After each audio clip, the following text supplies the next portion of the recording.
ಇಡೀ ರಾಜ್ಯಕ್ಕೆ ಆದರ್ಶರಾಗಿ ರಾಜಕಾರಣಿ ಯಾರಾದ್ರೂ ಇದ್ರೆ ನನ್ನ ದೃಷ್ಟಿಯಲ್ಲಿ ಅದು ದೇವರಾಜ ಅರಸು.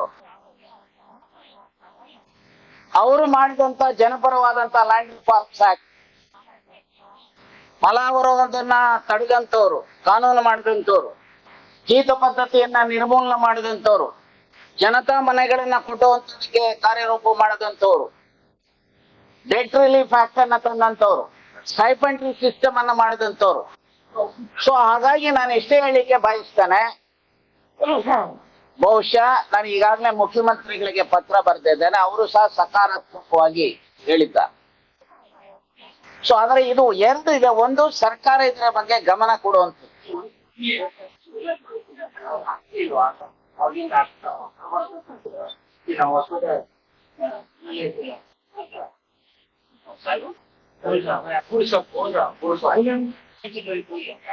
ನೋಡಿ, ಒಂದೇನಾಯ್ತು,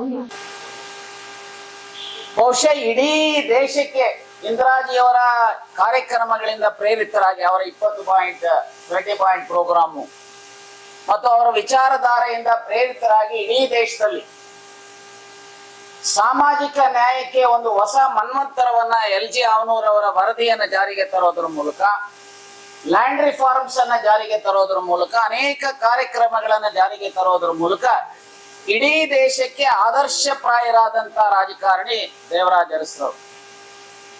ಸೊ ಹಾಗಾಗಿ ನಾನು ನಿಮ್ಮ ಮೂಲಕ ಮತ್ತು ಜನತೆಯ ಮೂಲಕ ರಾಜ್ಯ ಸರ್ಕಾರವನ್ನ ಒತ್ತಾಯಿಸ್ತೇವೆ, ಕೂಡಲೇ ಒಂದು ರೆಸಲ್ಯೂಷನ್ ಅನ್ನು ಮಾಡಿ ದೇವರಾಜ ಅರಸರವರಿಗೆ ಭಾರತ ರತ್ನ ಪ್ರಶಸ್ತಿಯನ್ನ ಕೊಡ್ತಕ್ಕಂಥದಕ್ಕೆ ಕೇಂದ್ರದ ಮೇಲೆ ಒತ್ತಡವನ್ನ ತರಬೇಕು.